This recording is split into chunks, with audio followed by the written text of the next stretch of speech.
So we're in the scenario of what they call good news is bad news, or bad news is good news. So we've had a number of US companies reporting, notably Netflix, just recently, and their report was bad.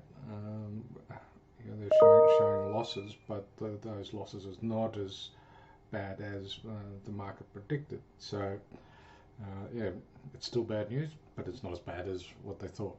Hence, the stock market is getting quite strong, and the earnings season has only just begun. So if everything also has bad news, but it's not good news, then yeah, looking past and beyond the earnings seasons and past and beyond the peak in inflation, the market thinks everything's all rosy. So the risk is on, and I've seen a couple of headlines of people saying the contrarian trade right now, with the market super bearish. The contrarian trade right now is to be a buyer and look for a rising bull market through to the end of the year.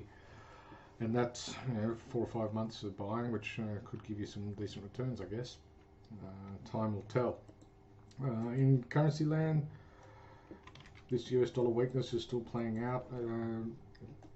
Bond market is a little bid, but not much on it today, just a little higher over the previous day's high.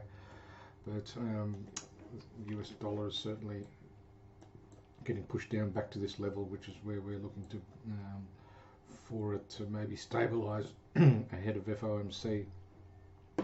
And we're seeing that retracement in the dollar, Aussie dollar. Euro certainly quite strong.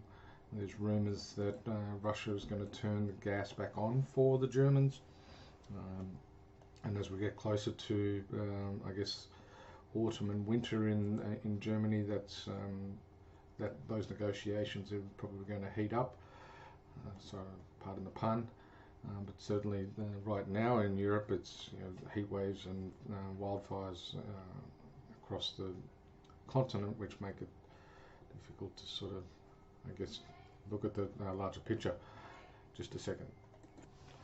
Okay, sorry about that. So in FX world, I think still the shorter time frames, looking for this, looking for cycles or swings in the shorter time frame, like a 5 minute. Not much there on the euro. 15 minute, you could see these sort of cycles that we're talking about. Looking for that kind of behaviour. On 30 minutes, it's a bit clearer. Hourly also, these sort of price movements is what what you'd look for and play, rather than trying to do it on the daily time frame, which you can see this pattern as well. But yeah, with the neckline here at 103.50 or thereabouts, I think that's as far as you'd want to try and trade the euro at this stage. There'll be an oversupply of sellers there, and similarly with the Aussie, there's no clear sort of resistance line like there is on the euro, or even the pound. There is one. These are the sort of zones that you're wanting to sort of target, or patiently wait for the market to fade off. But on the Aussie, it's a little harder to see where that is.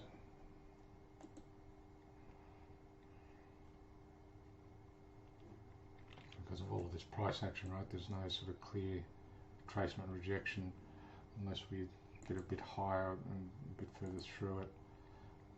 There might be some sort of around that sort of 70-cent mark, but yeah, in there somewhere is where you'll be targeting with you if you wanted to trade the retracement. Look for the shorter time frames, and then look to fade it off that if the fundamentals are still sound at that point. Indices, as I said, mentioned, a bit stronger. Commodities, we've got oil. Natural gas came off a bit as the talk of Russia potentially opening the pipelines for Germany and Europe, but the gas and spot Brent, both pretty strong. Cryptos were surprisingly strong overnight too. And the soft commodity market, a little weaker overnight, or not much in it really. So yeah, and that's it for the day. Is bullish stocks apparently.